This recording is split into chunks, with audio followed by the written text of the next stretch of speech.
Okay, next part. Second one is something we learned in the bone unit. So that's calcitonin. Calcitonin. And opposing that is the parathyroid hormone, or PTH. So the function of calcitonin and PTH is that they maintain blood calcium level. When there's too much calcium, calcitonin will bring it back down. And if it's too low, then PTH will bring it back up. It's sort of confusing in a sense, because the trigger for releasing these hormones is often opposite to its effect. So for example, in order to trigger calcitonin, your blood calcium level would have to be high. But if I ask you what is the effect of having calcitonin in your system, then the answer would be it brings calcium level back down. Okay, so for example, right, like if the question on the test asks you the trigger for calcitonin, the answer would be increased blood calcium level. If I ask you for the ultimate effect of calcitonin, okay, so like it's going to act on the bones, it's going to act on your kidneys, but ultimately, what is the effect? Well, the effect is going to be it will bring blood calcium level down. So it's very important that you understand what the trigger is and what the effect is. It's very easy to mix them up because they're opposite, right? So that's why having that hormone chart handy is going to be quite important.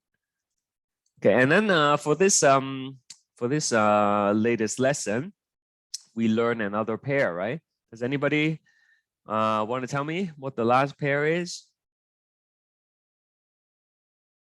Insulin and glucagon. That's correct. So we have insulin and glucagon. Okay, so that maintains blood glucose level. Okay, so high blood glucose level would trigger the release of insulin from the pancreas. And if you don't have enough glucose, then your body's gonna, the pancreas is gonna release the glucagon. Okay. All right. This diagram we sort of did last time, but let's try to go through this one more time because it's an important concept. So up here, this thing, that would be the hypothalamus. Hypothalamus. Okay. This thing down here, that is the pituitary gland. And you might remember from previous lessons that there is the optic chiasma here. Okay, not related to the endocrine gland, but as you probably realize by now, everything is related. So I'm just going to label it to help you. Okay, so now there is the pituitary gland. And how do you know which one is which? Well, the one that's facing forward, the one that is on the same side as the optic chiasma, that is going to be the anterior pituitary. All right. And here on the back, this is the posterior pituitary. Okay. Now, I mentioned last week that there are these neurons that have the body in the hypothalamus and that they extend their axons all the way down to the posterior pituitary. Sorry, I'm a little bit sick today, actually.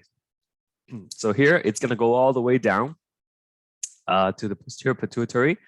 And the hormones are going to be made in the hypothalamus and then transported down through the axon and stored in the posterior pituitary until it is being released. So there are two such hormones. Okay, so without looking at your notes, what are these hormones? Two hormones that are produced in the hypothalamus, but stored and released from the posterior pituitary. Does anybody? and ADH. Yep, ADH is correct, but not quite prolactin. It's related to prolactin. It's the other one. Oxytocin. That's right, oxytocin. Yeah, thank you. Oxytocin. All right. So that's what you have to do on the final test, right? Like, I mean, I shouldn't really be saying this, but then like in a real in-class exam, you will have to memorize all these things, right? Where they're from, you know, where they're released and so on and so forth. But now with the open book test, you know, you would have a reference sheet, right? Hopefully that would help you find these information easily. But you should still try to remember as much as possible because, as you know, time is of the essence on the test, and you might not have time to look them up all the time. So posterior pituitary, yeah. This test is open book. They are all open book, right? In a way, because it's online, right? There's no way for me to police that, so to speak. So it's good for you if you have been doing it with the book closed, and that's probably a good way to test your knowledge. But it's like an assumption that I have that most people would have their notes with them. So ADH is antidiuretic hormone. It's secreted when you are dehydrated, for example, and you need to conserve water. And the oxytocin is for labor, right? Inducing labor, as well as the letdown of the milk when you're nursing a baby. Okay, so then there are other sets of neurons, right?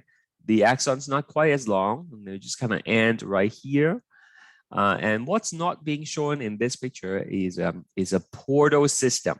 Okay, I mentioned this before when we discussed the kidney. A portal system is basically a capillary followed by a short artery of some sort, okay, arterial if you would, and then an outer capillary network immediately. Okay, so we saw that in the kidneys, right? The glomerulus connected to the efferent arteriole, and then the peritubular capillaries. It's basically two networks of capillaries connected by a short vessel in between. And so there is going to be another portal system here, right? A capillary, I'm not going to draw it because it's going to like make the diagram messy, but there is going to be a capillary around here, and then there's another capillary network around here, and they're connected through a short vessel. Okay, so that allows the hormones that are released by the hypothalamus to travel quickly to the anterior pituitary gland, which is its target, right, for most of the time. Now, you might remember the hypothalamus secretes two types of hormones that would control the anterior pituitary gland. Okay, there are the releasing hormones, which are the green lights, right? That gives the go-ahead for the anterior pituitary gland to release its hormone. And then there is the inhibiting hormone, the red lights that would tell the anterior pituitary gland to stop releasing certain hormone. Okay, so it's a balance between the levels of these releasing hormones and inhibiting hormone that controls how much hormones will be released by the anterior pituitary gland. Okay, so I think in the lecture recording, I kind of use this analogy, right? Like the hypothalamus, the relationship between the hypothalamus and the posterior pituitary gland, it's kind of like I know we don't really have these things anymore, but it's kind of like a DVD player, okay, or like a Blu-ray player. Okay, they are connected to the TV through physical cables. Okay. So there's a line that connects to it, okay? Or maybe think of like a mouse, like a traditional mouse for your computer. There's a physical wire that connects the mouse to your keyboard, okay? And you know, you move your mouse, and then the keyboard is the mouse and cursor on your computer is going to move. It's a physical connection. Whereas the relationship between the hypothalamus and the anterior pituitary gland is more like a Wi-Fi, okay? A wireless connection. Yeah, there is no physical connection.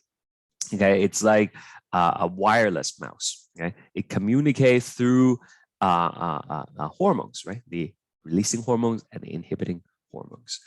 So, what kind of releasing hormones are there from the hypothalamus? Well, we actually learned three types. Okay, there's the GnRH, right? Gonadotropin releasing hormone. There is the TRH, and then there's the CRH.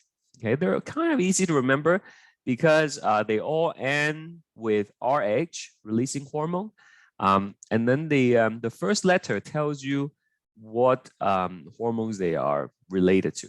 Okay, so gonadotropin releasing hormone is related to the hormones that targets the gonads, right? Corticotropin releasing hormone, it's going to be related to a hormone that targets the adrenal cortex, and then thyroid releasing hormone is going to relate it to the thyroid. Okay, so there are other releasing hormones, and then like I said, there are inhibiting hormones, but these are the only ones that we have to learn. Okay, so then from the anterior pituitary gland, okay, there are a bunch of hormones. For example, there is the FSH.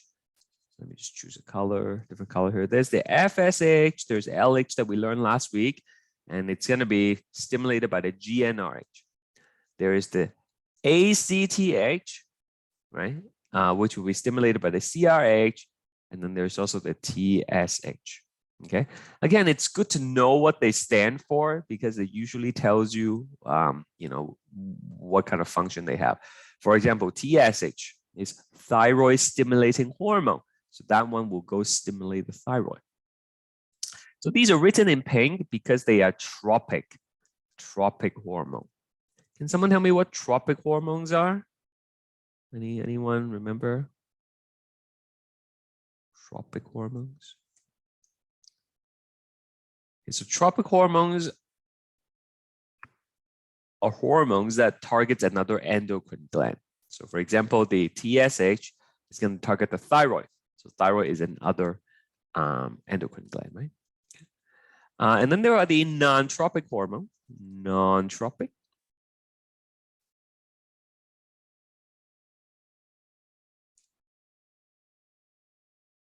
Okay, how about this one? What are the two non-tropic hormones from the anterior pituitary? The prolactin and the oxytocin. Oxytocin is over here. Yeah, good try. Prolactin, I agree though. Okay, prolactin is for milk production. And then there's one more, okay, that makes us grow when we were younger. Oh, the growth hormone. That's right, the growth hormone. There we go. Okay, so that's a good diagram to have. Now, I don't know if you remember, I said this in the bone unit, but the pituitary gland is protected by your sphenoid bone, right? Your sphenoid bone. There's a little groove on top. So any question before I move on?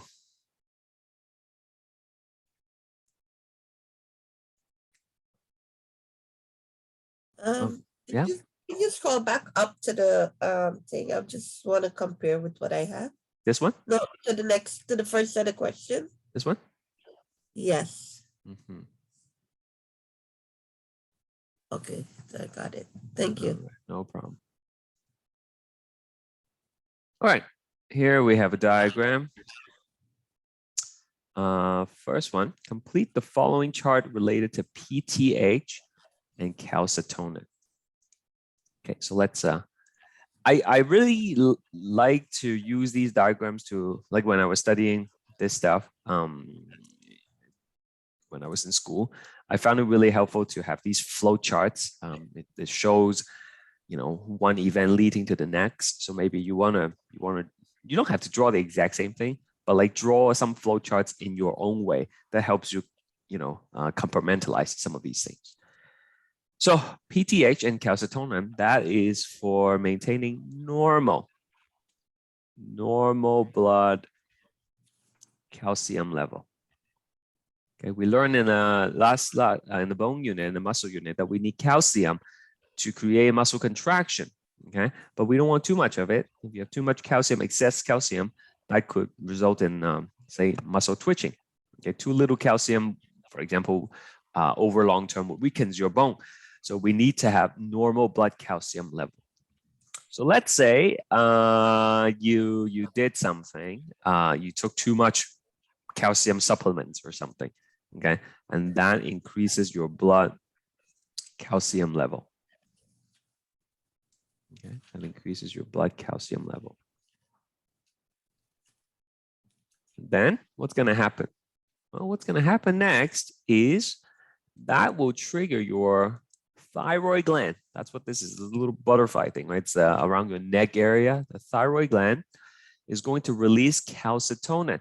So thyroid gland releases calcitonin.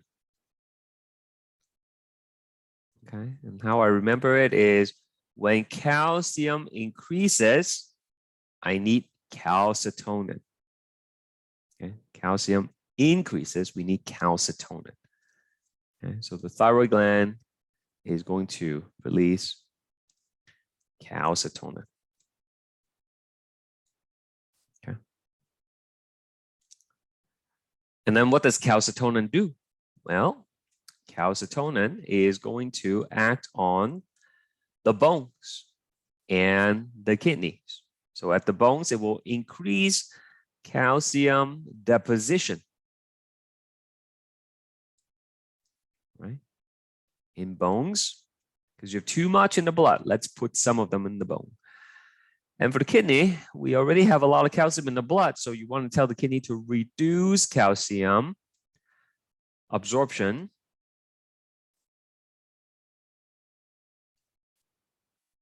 from perhaps the proximal tubule, distal tubule, and collecting down. Okay, so together these actions, by putting the extra calcium in the bone and telling the kidney to not take up as much calcium, you're going to be able to bring the blood calcium level back down. Okay. Sort of did this before as well in lecture 10 tutorial. Okay, so the opposite can happen, right? You can have decreased blood calcium level. If you decrease blood calcium level, it will trigger the parathyroid gland.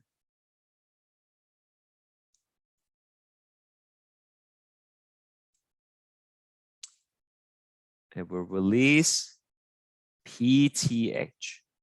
Okay, so you can't really see it too clearly in this picture, but the parathyroid glands are like on the back of the thyroid gland, right? Like 4 little knobs.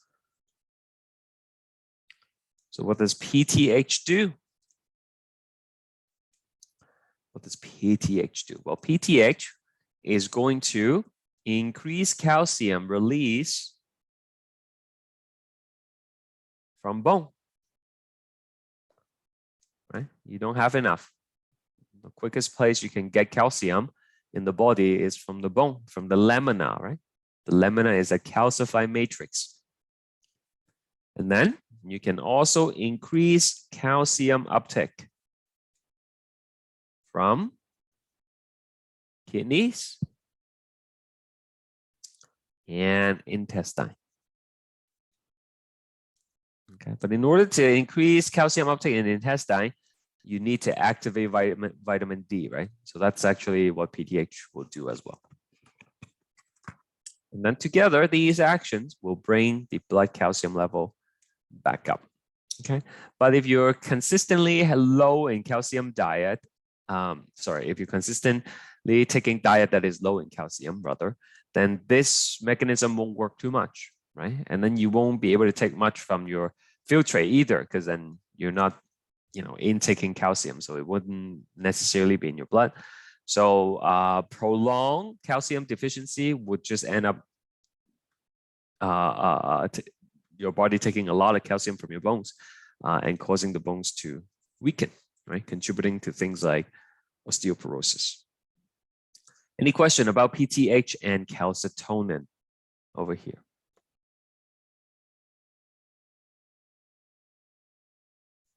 No? Wonderful.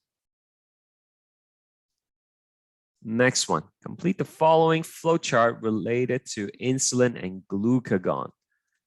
Okay, so this is normal blood glucose.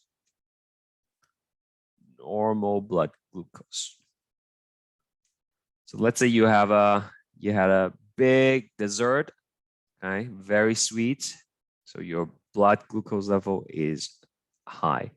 I mean, it doesn't even have to be dessert. Like if you just eat like any meal, your blood glucose level is actually going to go up. Okay. So put like e.g. after a meal. Okay. And then what's going to happen is that will stimulate the pancreas. Okay. Does anybody remember what cell in the pancreas is responsible for releasing insulin? Beta cell. The beta cell, that's right. Very good, Colleen. So that's going to trigger the beta cell of pancreas will release insulin. Okay. So that's just insulin, I guess. Okay, so what does insulin do, right? And again, how do I remember it? Well, there is an increase, right? Increase in glucose. You need insulin. So what does insulin do? Well, insulin is going to tell body cells, trigger the body cells to take up glucose from blood. It's going to tell the cells to absorb the glucose from the blood. Without the insulin, the body cells don't know what to do. They cannot take it up, with the exception of things like muscle and the brain. They could take it up without insulin, but most body cells would need to have insulin as a trigger to put a transporter on the membrane so that they can absorb the glucose. And then if you have a lot of glucose, then what your body will do is it will trigger the insulin will trigger the liver to convert some of the glucose into storage. Okay, so it will convert glucose into glycogen. Okay, so this chart is really crowded, which is why it's a good idea to make your own. Okay, so this is liver, right? Liver converts glucose, the extra one, into glycogen. As you remember from last semester, glycogen is the storage form of glucose. So together, all these action, blood glucose level decline. And then we'll go back to normal. Okay. Of course, in people with type 1 diabetes, they do not make insulin because the immune cells attack the beta cells. So they would have to inject insulin to themselves. Type 2 diabetes is a different story. Your body is no longer responding to insulin. So even though they're releasing a lot of insulin, the cells are not responsive. So the intervention for those with type 2 diabetes are different than the ones with type 1. So the opposite can happen, decrease blood glucose level. Okay, so that is, for example, fasting. Okay, if you're not eating, you're fasting, then your blood glucose level is going to go down. And the cell in the pancreas that will release the hormone is the alpha cell. Okay, so alpha cells of pancreas will release glucagon. Glucagon. The glucose are gone, so I need to release glucagon. Okay, so glucagon. Glucose are gone. What will it do? Well, you cannot ask the cell to, spit out glucose. Once the cell get the glucose, they're keeping it. They're using it for cellular respiration. The only thing you can do is to tell the liver to break down glycogen. Okay, so liver converts glycogen, your reserve, into glucose. Okay, and then blood glucose level rises, increases. Okay. What if you don't have enough glycogen in the liver? Well, you are going to switch into starvation mode and you will start to break down some of the fats, for example, some of the proteins. Any question with either one of these diagrams?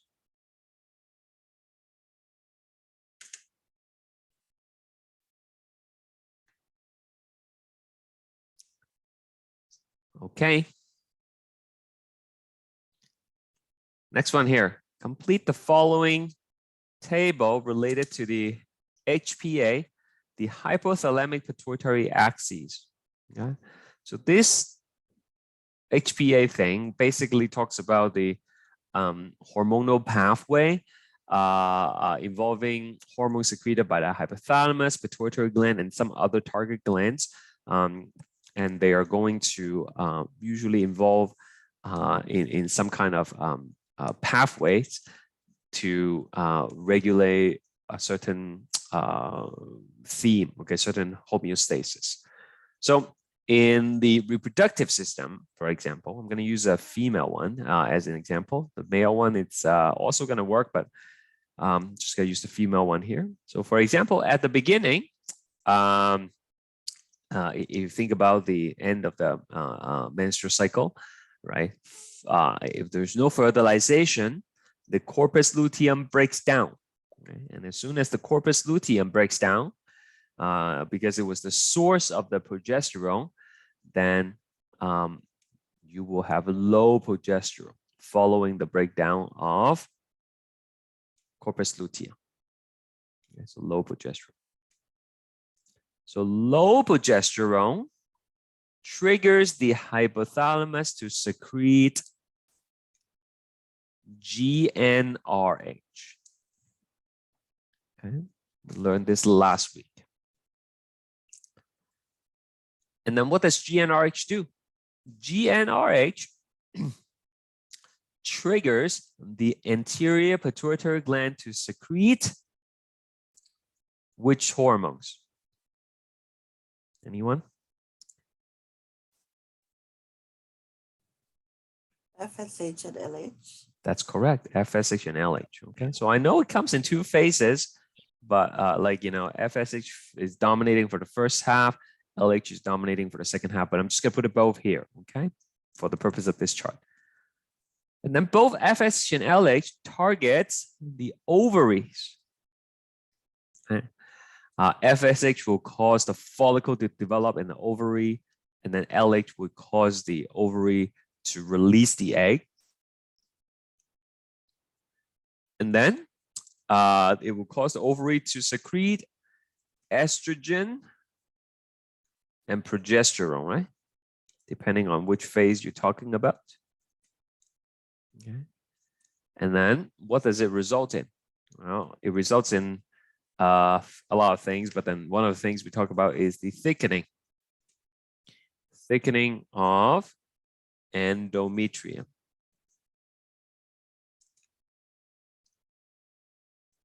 Okay. So we know that the progesterone will go back and have negative feedback. Okay, but the estrogen will go back and have positive feedback. Okay, so that's the one of the three hypothalamic pituitary axis. And then we just gotta follow this theme. Okay, if you memorize one of these, you're gonna be able to memorize the other ones because it's the same thing. That's why I put them in the same chart. So what triggers the pathway for metabolism? Okay, so we would have low metabolism. Okay, and that is caused by low decrease in T3 and T4, the hormone that controls metabolism. Okay, so low T3, T4 triggers the hypothalamus to secrete TRH, thyroid releasing hormone. Remember, the hypothalamus hormone, they end with RH, right? The ones that controls the anterior pituitary, they always end in RH. And then the TRH triggers the anterior pituitary gland to secrete TSH, okay, thyroid releasing hormone and then thyroid stimulating hormone.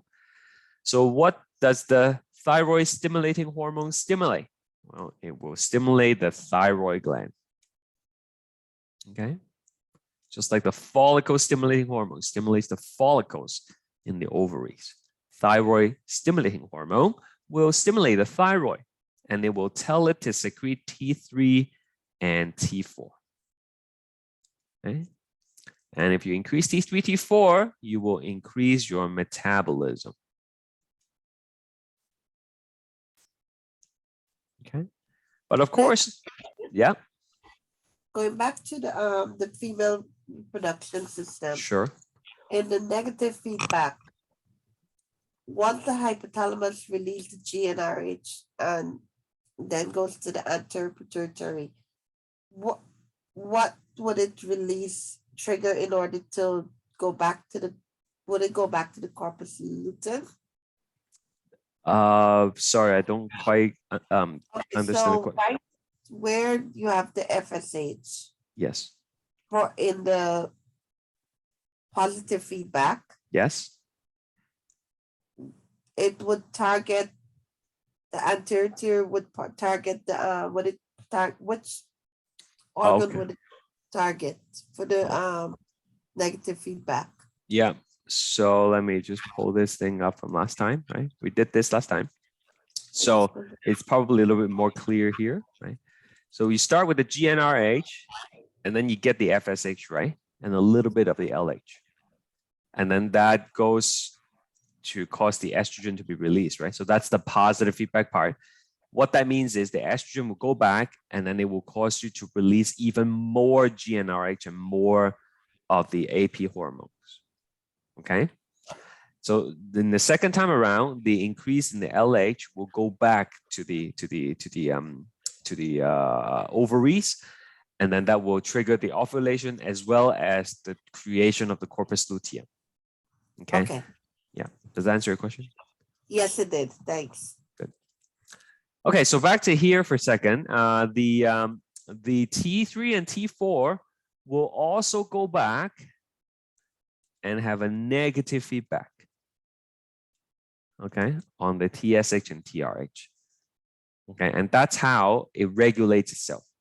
Okay, so this some people find this confusing, but let me write it all out for you in a loop to help you maybe understand this. Okay, so let's say you have low metabolism. Okay, so low T3, T4, low metabolism. So like I said, what is that gonna do? Well, that's gonna trigger an increase in TRH. Just follow along. Okay, increase TRH from hypothalamus, which then would increase TSH. Right? If you increase TSH, then you're going to increase T3, T4 from the thyroid. Okay, which would then increase your metabolism. Okay, I would put that as well. Increase metabolism. Okay, so let me just pop something in here. Decreased T3, T4 would lead to decreased metabolism.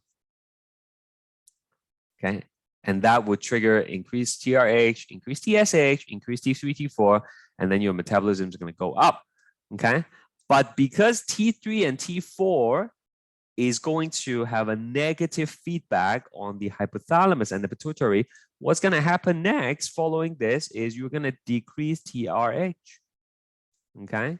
And also you're going to decrease TSH. Okay. Because of negative feedback from T3 and T4. Right? So eventually, when you decrease TRH and TSH due to the feedback loop, you are going to result in decrease in T3, T4. And once T3, T4 level drops to like below like a threshold, then the metabolism is going to drop. And then you don't have as much T3, T4 in the system. You are now lifting the negative feedback, right? So no longer suppressing the hypothalamus and the pituitary gland, they will once again be allowed to produce TRH and TSH. Okay, and then T3, T4 will go up again. And then this just keeps on going up and down all day long, right? And that's what keeps your metabolism in check. And if this is disrupted, then you might have out of control metabolism, or you would have very, very low metabolism, as in the case for hyperthyroidism and hypothyroidism. Do we have any question at all for this?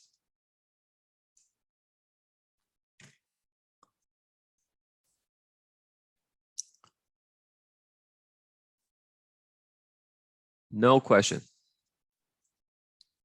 Okay.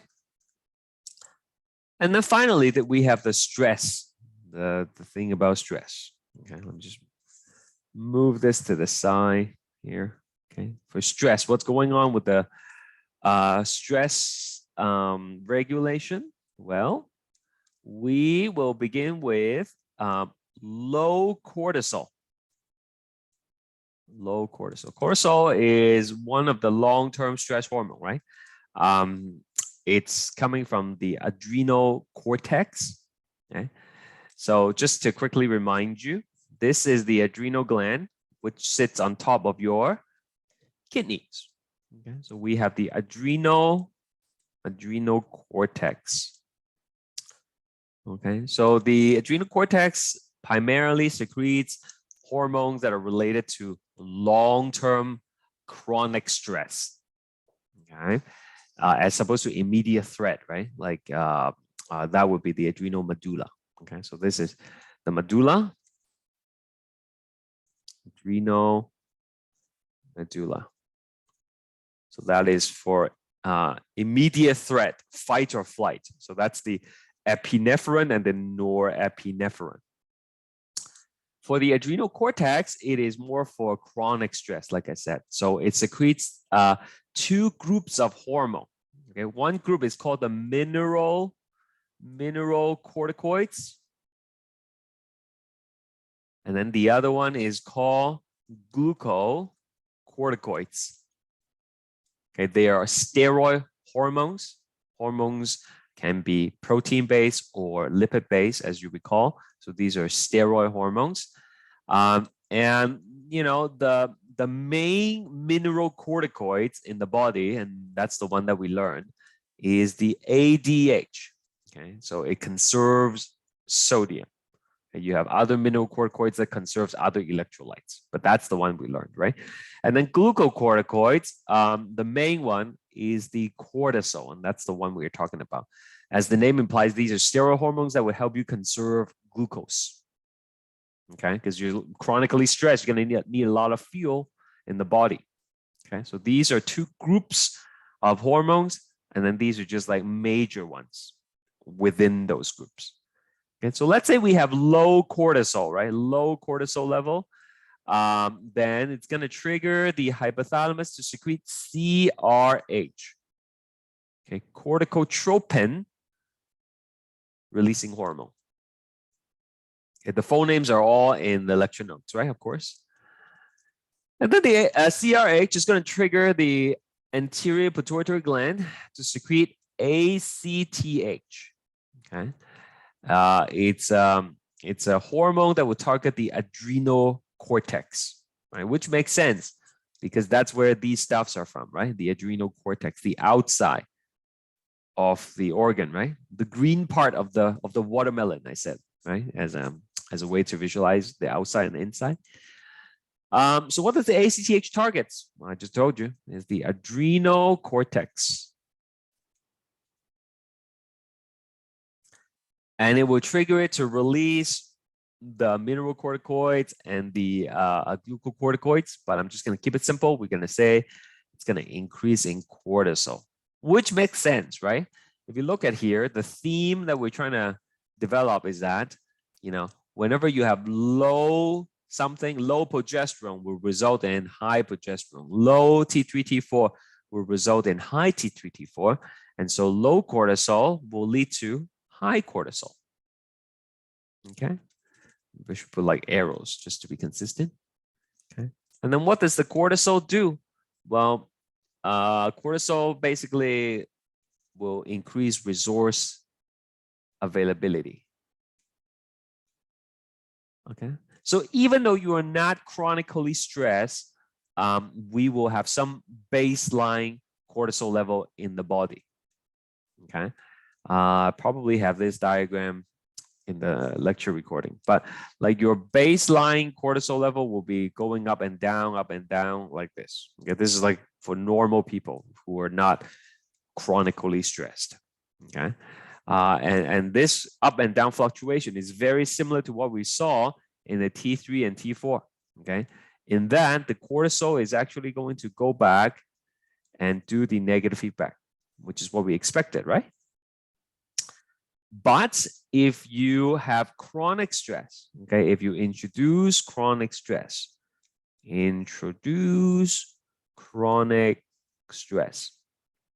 okay.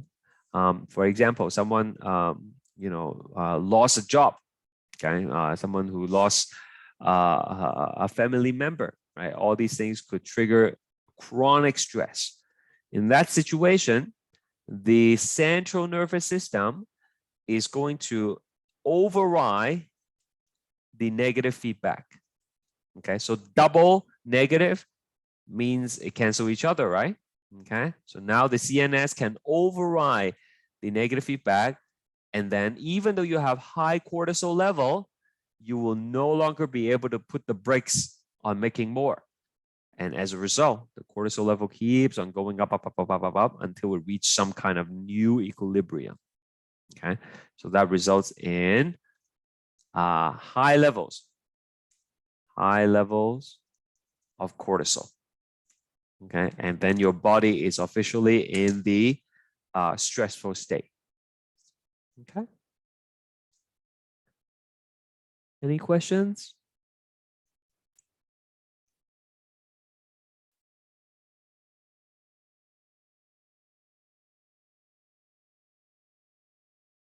Okay.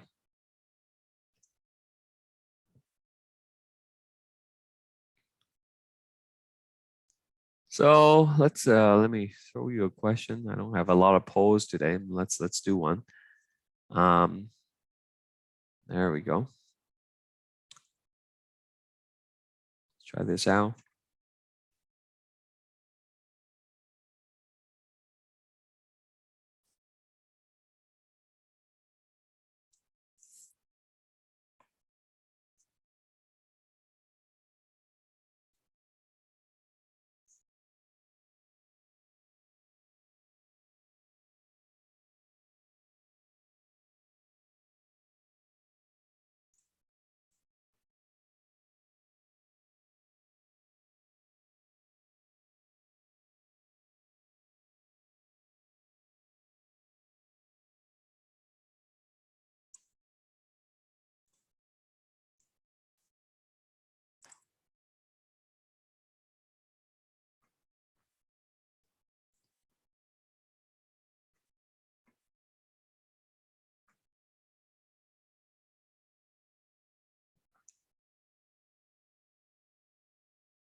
Only one person answered.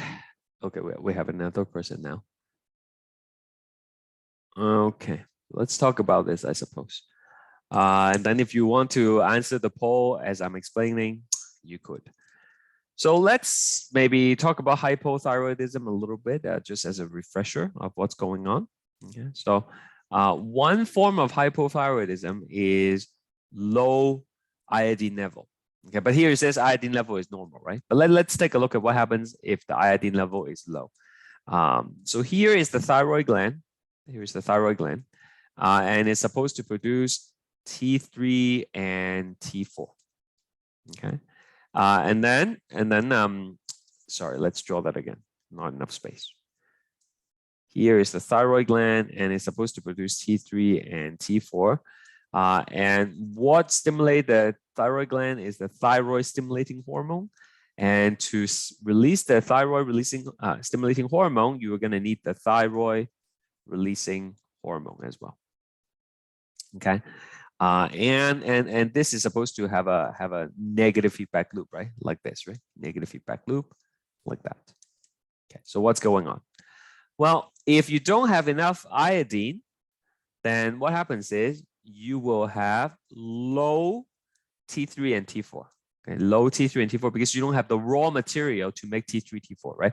Those are the only, the thyroid is the only organ in the body that uses iodine, right? And it uses it to make T3, T4. Okay, and so if you don't have T3, T4, this negative feedback loop will not exist. Okay, and so TRH and TSH will go up because it's trying to stimulate the thyroid more, right? It's telling the body, hey, we don't have enough T3, T4, please make more. Okay, please make more. Okay, but the problem is we don't have the raw material to do it. So the thyroid gland will get big, right? You will have goiter, but despite of the strong stimulation from TSH, T3 and T4 will still be low. Okay, so that's what happens when you have low iodine. Okay, so now they're saying, well, that's not the problem. That's not the cause of the hypothyroidism. Okay, hypothyroidism just means low T3, T4, right? Okay, so what other cause is possible if the iodine level is normal? Well, let's see. This proportionate production of T3 and T4. Well, T3 and T4, they kind of come hand in hand. If you have, if you can produce one, you can produce the other. Okay, and their functions are kind of overlapping anyways. Okay, so even if one goes down and then the other is up, you will still have relatively normal metabolism. So that's not the answer. Okay, let's see what happens if you have hypersecretion of TRH.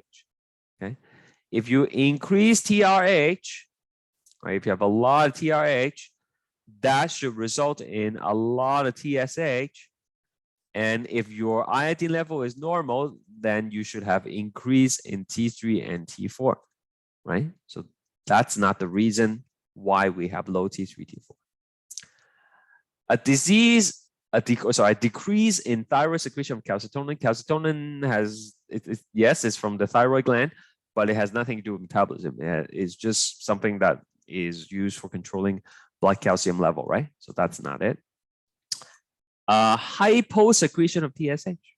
Okay, so if you have low TSH, then the next thing that you know is low T3, T4, right? Because TSH is what's needed to cause the release of TSH. So maybe there is something, maybe something is wrong with the anterior pituitary gland, right? So that is the answer. Okay, if you have too much TSH, the logic is you would have increased T3 and T4 as well. So that's not the answer. Does that make any sense? Like, do I need to clarify anything? Any burning questions? So the only way, so with hyper secretion of TSH, that's if the iodine, there's no iodine level, iodine deficiency, I mean. Yeah, so if iodine level is normal, then this is the only possible explanation for low T3, T4 out of this whole list. Okay. Okay, let's go back to here and we will continue. This diagram, you can watch the video to fill it in. I would fill this in multiple times, you know, stick it on the wall. It's going to help you. Let's go through this diagram. Of course, this is the hypothalamus up here. And we have the AP here and then the PP, posterior pituitary. Okay, like before it was the other way around, right? But like I said, it depends which way your head is looking, right? So always look for the optic chiasma. The side that is on the same side as the optic chiasma is your anterior pituitary gland. Okay, so what's happening here? Well, the anterior pituitary gland will release 6 hormones, right? So for example, there's going to be growth hormone, which will target bones and muscle, right? So during our developing ages, the growth hormone help us grow. Right? As adults, we don't have much growth hormone anymore. Sometimes athletes, they inject themselves with growth hormone, right? But that's like considered as doping, and you're gonna get disqualified. Okay, AP will also secrete the prolactin to stimulate milk production. Okay, it's very easy. Like for me, it's easy to confuse the prolactin, which is from the AP, and the oxytocin, which is from PP. Okay, so make sure you pay extra attention to that. Over here, for the testis and the ovary, we have the FSH and the LH. Okay. For thyroid, we have the TSH, thyroid stimulating hormone. And this one, ACTH. Okay. That's it.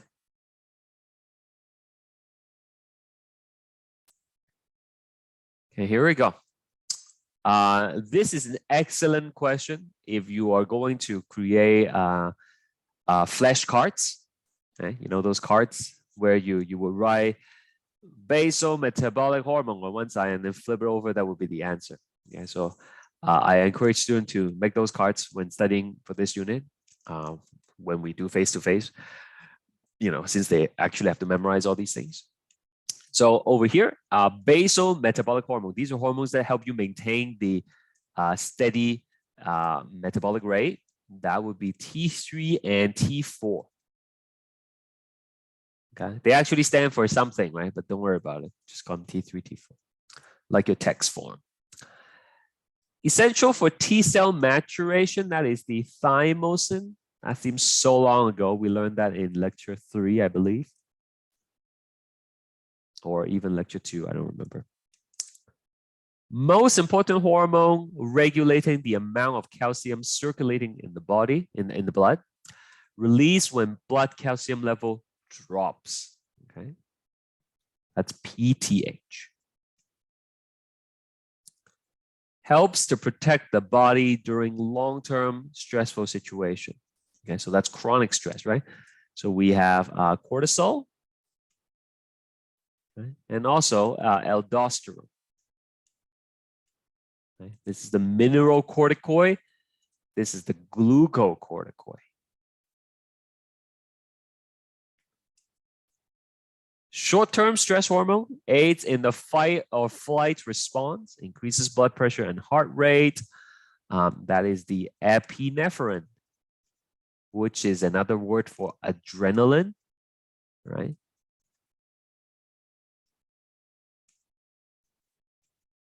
And the other one is norepinephrine, which is another word for noradrenaline. They mean the same thing. Okay. The EpiPen, right? You may have heard of that for allergic reaction. That's epinephrine, basically.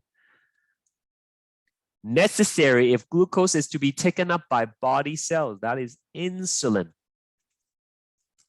from the pancreas. 4 tropic hormones released from the anterior pituitary gland. These are hormones that would target another endocrine gland. So like the gonads, the thyroid, and the adrenal gland. And these are FSH, LH, TSH, and ACTH.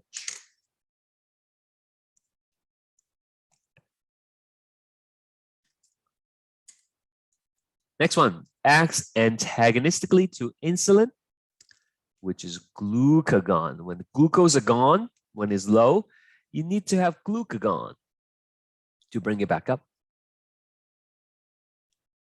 Hypothalamic hormone, important in regulating water balance. That is the anti-diuretic hormone. It is produced in the hypothalamus, but stored and released from the posterior pituitary.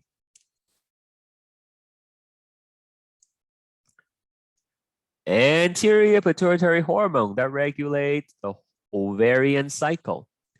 That would be the FSH and the LH. Okay, and the key word here is anterior pituitary, right? That's how I know it's not like estrogen and progesterone. Directly regulate the menstrual and tween cycle, that's estrogen and progesterone.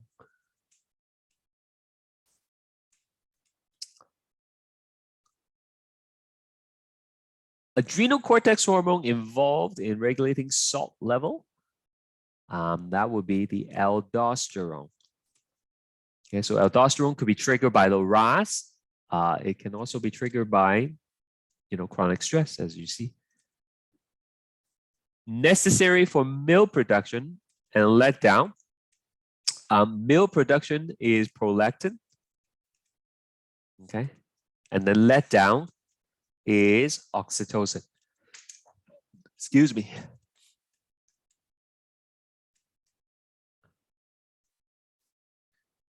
Okay. Like they're not together, right? Like prolactin is only for milk production and oxytocin is only for letdown. Okay. Here is another important chart that you should have, and you should definitely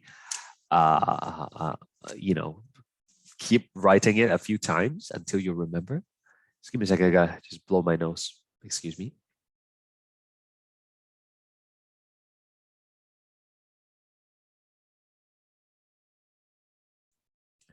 Okay. So these are hormones produced by each gland. Okay. So in the hypothalamus, we have GnRH, TRH, and CRH. Okay.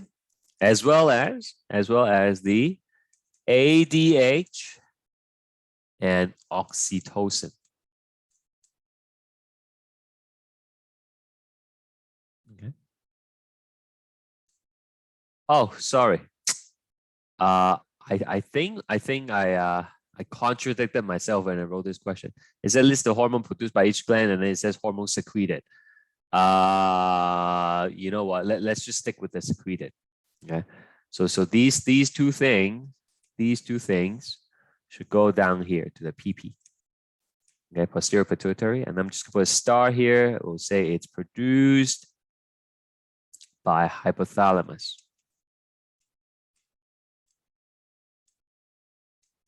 Okay.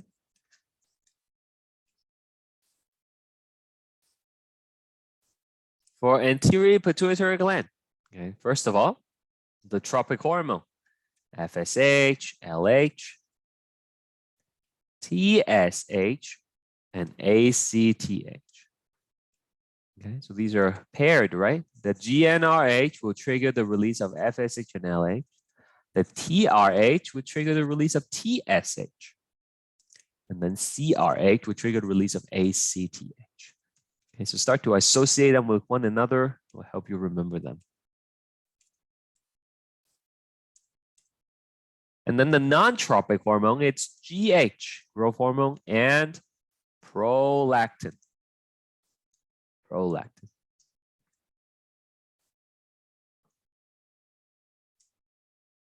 Pineal gland, which is just kind of, at the back, kind of right under the posterior end of the corpus callosum, if you remember our brain anatomy, and it secretes melatonin.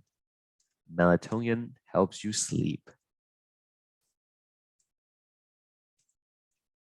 Thyroid gland. Thyroid gland is T3, T4 for controlling metabolism. And there's also calcitonin for maintaining blood calcium level. When there is too much calcium, you will need calcitonin to bring it back down. Thymus is below the thyroid, right? Inferior to it, anterior to the heart, and it secretes thymosin. for T cell maturation.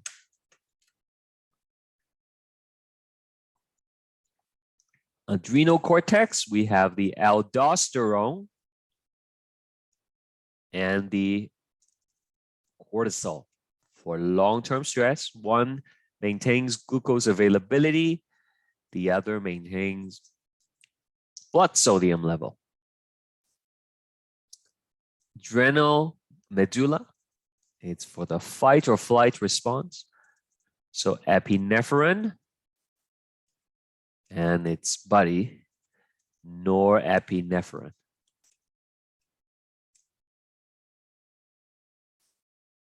Parathyroid gland, parathyroid hormone. From the pancreas, we have the insulin, which brings glucose back down after a meal. And we have glucagon, which brings glucose level up if you are fasting. Testicles is the testosterone. And ovaries, we have estrogen coming from the developing follicle and progesterone coming from the corpus luteum. Okay, and here you just have to match the use the table to fill it in, because I'm not going to do this. Okay, you can probably just look at the chart and fill in yourself. For example, ACTH, it is from the adrenal cortex. Okay, you can just look it up in the table, right? All right. Yeah. I think I'm confused with oxytocin. When mothers are going into labor, is the labor the contraction that is causing the oxytocin to be released? Okay, so like when the baby is ready to come out, the baby lowers, right, in the uterus. So that initial pressure that is placed on the cervix, that's gonna trigger the initial surge, if you would, in oxytocin. Okay, and that kind of is the first piece of the domino, right? So as soon as you have a little bit of the oxytocin, then it will trigger the uterine contraction, and that muscle contraction would then go back through like the spinal cord pathway. It will trigger more oxytocin, and it just keeps on amplifying from that point on, right? Does that make sense? Okay. Yeah, like some women, they would have induced labor, right? And then they would give them like basically synthetic oxytocin, right? But once you give that little bit of initial oxytocin, then your body would take over, right? Okay. All right. Okay. All these hormone charts are filled in the videos, so go read them yourself. And I guess we will just take a look at the application questions. Jamie has hypothyroidism. His doctor ruled out iodine deficiency as the cause. The doctor ordered a blood test for T3, T4, and TSH. Explain how the results will be different if the problem arises from the hypothalamus and the pituitary gland or the thyroid gland. Okay, so we already rule out that iodine is fine. So if the problem is at hypothalamus, hypothalamic problem, okay, then you would expect to have low TRH, right? Because that's what the hypothalamus produce. If the hypothalamus have problem producing TRH, right, then that would lead to low TSH and then low T3, T4, right? That's scenario number one. If the hypothalamus is the one that has the problem, okay? So you won't be producing TRH, which in turn means you won't be having too much TSH, not too much T3, T4. Number two, if the problem is at AP, anterior pituitary, okay? So that means your your hypothalamus is okay. It will pump out high level of TRH, probably higher than normal. I'll explain why. And it will stimulate your AP, but since it is having some kind of problem, it would have low TSH despite the fact that you have high TRH. With low TSH, you have low T3, T4. The negative feedback loop is not there. And so hypothalamus will keep on pumping out more and more TRH in hopes to trigger the production of T3, T4. And number 3, if the problem is that the thyroid, right, you would have high TRH, you would have high TSH, but then you would have low T3 and T4. Okay? It doesn't have to be iodine deficiency. It could be other problem with the thyroid, right? Okay, maybe thyroid cells are not functioning. Okay, they are being attacked by your immune cells or something, right? Could be a bunch of other things. Thyroid cancer. Okay. Speaking of thyroid cancer, you probably heard that when there is a nuclear meltdown or like a nuclear plant malfunction, people take like iodine tablets, right? To hopefully not get like thyroid cancer. That's basically what this is about. The iodine will be absorbed by the thyroid, and it will be overwhelmed by normal iodine, so it's not going to take up the radioactive iodine in the fallout, right? So that's that. Number 2, pitocin is synthetic version of oxytocin, right? So we talked about this already, right? The expected outcome is it will basically initiate the laboring process, right? Just by injecting a little bit.